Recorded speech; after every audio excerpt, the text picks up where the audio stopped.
Hey, welcome back to Business Owners Speak. Today, I'm really happy to have with us Amir Sachs, the CEO of Bluelight IT. Amir, how are you today? I am good, Matt. Thank you for having me on your show. Oh, we're thrilled to have you. So, like I do with everyone, please start by telling us a little bit about you and the business. Where do I start? Been around the block a few times. I am not a traditional IT business owner. I started my career manufacturing soft toys and teddy bears back in 1989. That was my first venture. And from there, I opened, closed, sold many businesses for a period of 15 years. And after 15 years, I kind of was bored with the whole game of making money and losing money and making money again. And sat down with my wife and I said, I need to find purpose. I need to find something that I really love. And we looked at the history of all my businesses, and I realized that what I did well in every single business was implement systems based on software that I actually wrote myself. And she said, well, why don't you open a technology business? And I said, oh my God, this is it. This is what I need to do in my life. And since then, I smile every morning when I wake up and go to the office. Well, we all need that smart partner, right, to help us out and set us straight. All right, so a history of entrepreneurship, right? That's exciting. What were some of the businesses in the past? So manufacturing of soft toys, teddy bears. Then I went into hospitality. I actually started off by opening up a bar. That was back in Cape Town, South Africa. I opened up a bar, pool bar. Got requested to extend that into a nightclub that was next door. Ran the bar in the nightclub. Got roped into running the food and beverage of a hotel in Sea Point. So I did that for a while. We then had the opportunity of opening up casinos in Cape Town. It was a period of, it wasn't illegal, but it wasn't legal. So it was threading a fine line. Mm-hmm. From there, we did a quick stint of technology, putting computers in vehicles. This was back in 1994 when vehicles were still very dumb, not like the cars we have today, but we were able to computerize cars specifically for fleets of vehicles. I had some retail stores. I did import and distribution. I went back to manufacturing. This time it was marble and granite. Yeah, I think that's about it. There's lots of businesses. That's some good variety right there. From teddy bears to granite. I like it. When did you come to the United States? So I came to the United States in 2008. In 2000, I opened my IT company in Cape Town, South Africa. We were doing web hosting. Then the US giants decided they're going to sell web hosting for $1 a month, which killed our business model. And so we changed over to managed IT. We had probably 15 cars running around Cape Town doing IT calls. And when I came in 2008, I decided that I'm going to do this the clever way. I will not have people running around. We will do remote first, cybersecurity first. Those days we just called it security first. It wasn't, the word cyber wasn't really used. But coming to Florida in 2008, in April, I was told, okay, so how are you preparing for hurricane season? And I went, what is hurricane season? Oh, that's when we have the storms coming through and ripping out all the electricity, and businesses don't have electricity for a week. And I go, the solution is the cloud. And that's where it all started. All right, so Bluelight, that was 2008 is when you started the business? I moved to the States in 2008. The business was actually started in 2003 as an extension. Oh, I see. Of the South African company where we were trying to do web hosting and a little bit of IT services. Okay. So you've got some resiliency, right? And even in the name up top, which is great. Tell us a little bit about the services you offer. So resilience is the name of the game. You know, cybersecurity is the act of trying to stop or prevent someone from doing something. Resiliency is the methodology that we use in order to make sure that once you get hacked, because it's only a matter of time until you get hacked, once you get hacked, you are able to recover in a predictable time frame and in predictable steps back to your full operational status. I always use the analogy of you can't stop someone from attacking you in the street or trying to attack you in the street, but you can make sure that you are notified well in advance. So you have some perimeters in advance around you. Maybe you have a dog that barks if somebody comes too close to you. But it's not going to stop the assailant from attacking you. But what you can do is you can have the advance notice, and then you can make sure that you have a stitching kit or first aid kit or whatever it is if you need to recover. So the resiliency comes from the ability to go back to standard operating procedure after you've been attacked. And is most of your work with businesses, not individuals, correct? We work exclusively with companies, and we work exclusively with companies who are on contract with us. We do very, very, very little break fix, and it's only for legacy clients that are too small to come on a service level agreement. Sure. And is there an industry that you're focused on, or is it any kind of business industry? So if you have a computer and you have 10 employees, you are a target market for me. You know, whether you're a law office or a CPA or a doctor's office, the changes in the scope of the work is very, very little. Yeah, if you're a doctor, you have HIPAA compliance. If you are a listed entity, there's SEC compliance, ITAR and Department of Defense compliance that needs to happen. But all in all, the work itself is almost the same. The differences will be in the way that in the solutions that we provide. So if you are a defense contractor, we're going to have to put different systems than if you are an e-commerce business. Sure. So obviously a business and an industry that everybody needs. So the services you offer are proof of, you know, a company that pays attention to their needs. My question, though, is with the ever-changing, with the way the threats change so quickly, I think they change quickly from a layman. How do you stay educated, you and your team, with being able to kind of stay ahead of the threats? So you are right. The threats change constantly. We have a saying. We say we have to be successful 100% of the time in stopping the attackers, and the hackers only need to be successful once. We read a lot. We spend a lot of time online. We participate in forums. We have think tanks that we meet with on a regular basis. I have probably 3 set meetings every hour that I speak to other cybersecurity experts who are operating in a similar fashion to the way we operate, and we share information with each other. I might see something that they haven't seen, or they might see something that I haven't seen. It's the sharing of the knowledge between inside our groups. We read a lot, like I said, and we visit the dark web. We read forums, we read hacker forums to try and understand where the next attack is coming from. And basically, you know, at the end of the day, you have to understand how the hackers operate and what is it that they want to get out of the game. For them, there's zero emotion. They don't care if you are a $100 million company or a $1 million company. They want to get paid at the end of the day. If they see that you are a $1 million company, then the ask will be much smaller than if you're a $100 million company. But they will only know that after they've breached you, after they've hacked you. So once you understand the way they operate, you know, long weekends are always their favorite. They have more time to progress inside the network and do more damage.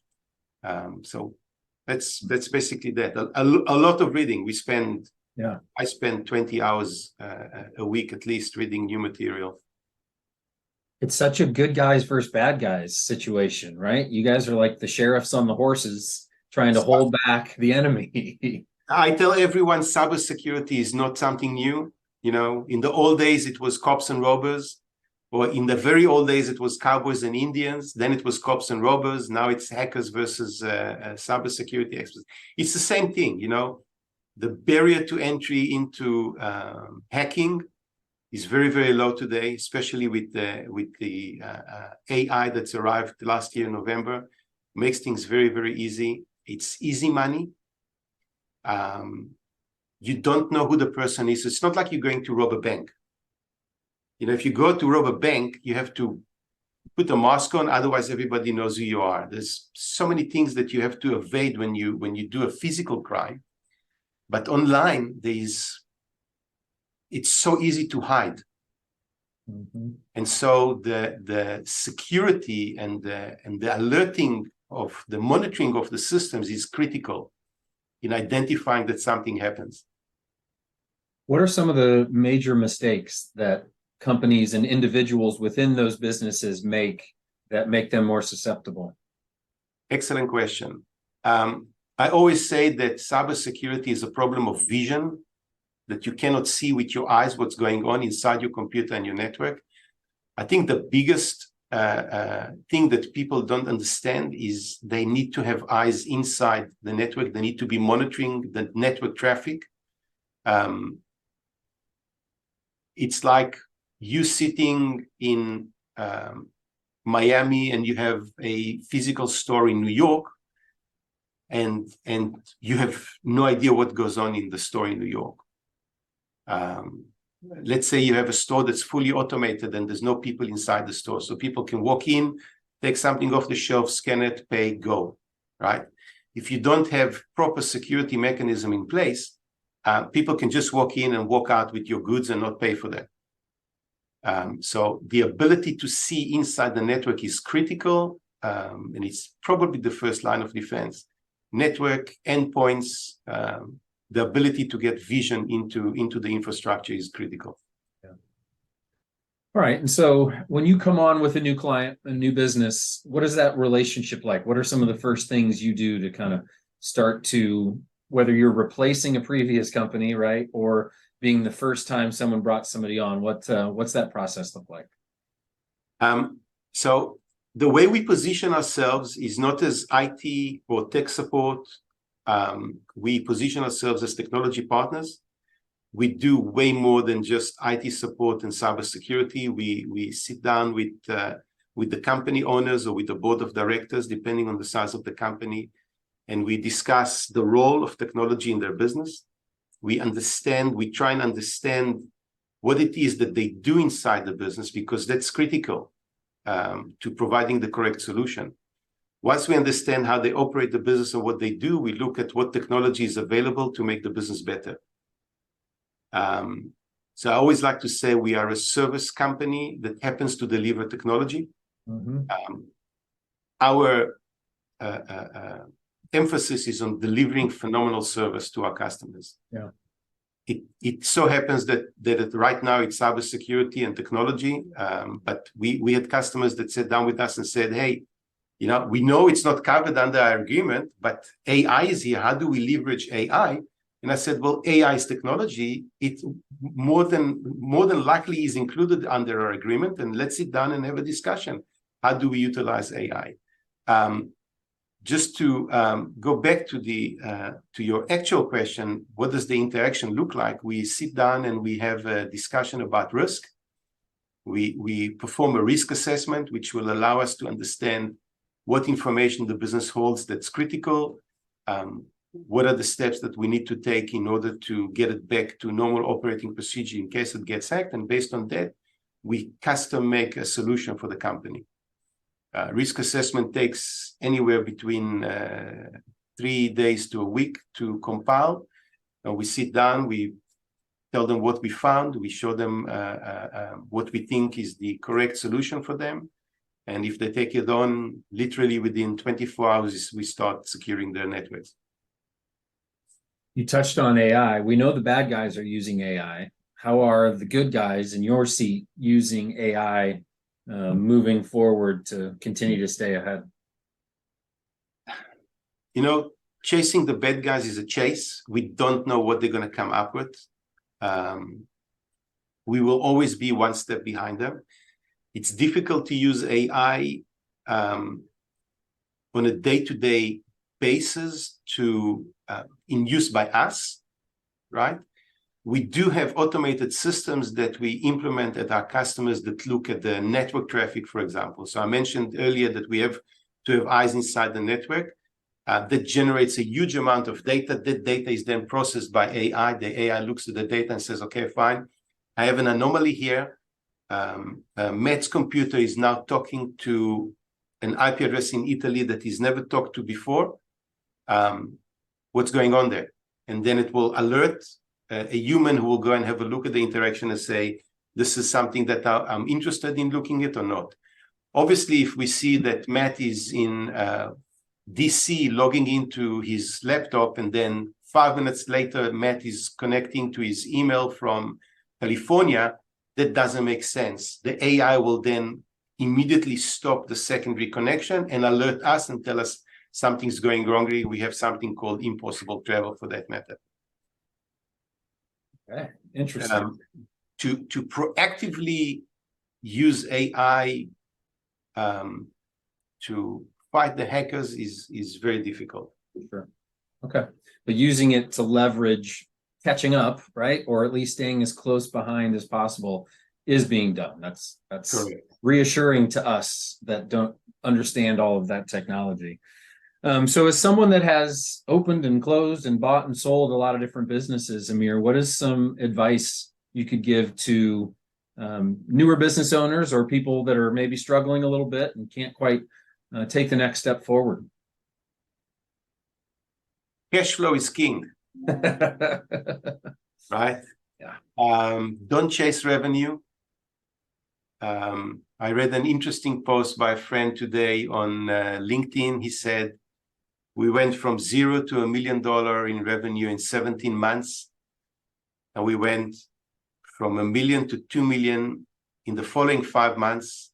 And we are suffering. When we were hitting $1 million, we made a lot of money. And at $2 million, we are actually making less money at 2 than we are at 1. They were chasing the revenue without the correct profit margins. Don't do a deal. My suggestion across all my businesses that I've always done is do not do a deal where you're not making enough money. Generating revenue is for people who want to say, I own a $10 million business, but I still make $100,000 a year. Finding those margins in any way possible, and recognizing it on the front ends, no doubt, is a key that a lot of people gloss over, right? They see that big ticket item and think, go, go, go, and then it may cost them in the end. Yeah. I'm happy to say, and I'm proud to say that we don't do a deal if we're not going to make money. We make money on every single deal we do. But it gives us the fun of coming to work in the morning and know that we are doing something. I think, people start business to make money. That's the bottom line. And they shouldn't be afraid of making the money. But delivering value is probably as important as making the money. And if you are able to deliver value to your customers will keep on using you. We have customers. We opened the doors in 2008. In April, we signed up our first customer. It's 15 years later, they're still a customer. Wow. We signed up a customer in October 2008. It was a huge company distributing fish around North America. They are still a customer. February and May 2009, we signed contracts with 2 other companies. They are still customers today. And they are customers not because we charge them too little or we charge them too much. It's because they recognize the value that we bring to the table. And I think for any business owner that starts a business, delivering value is the secret to success. Words to live by. That is so true. And thank you so much Amir, for taking the time today and sharing a little wisdom with us, but also telling us about Bluelight IT. It sounds like you've got things moving in the right direction, and we wish you the best of luck in the future. Thank you, Matt. I appreciate your time, and thank you for being on your show. You bet.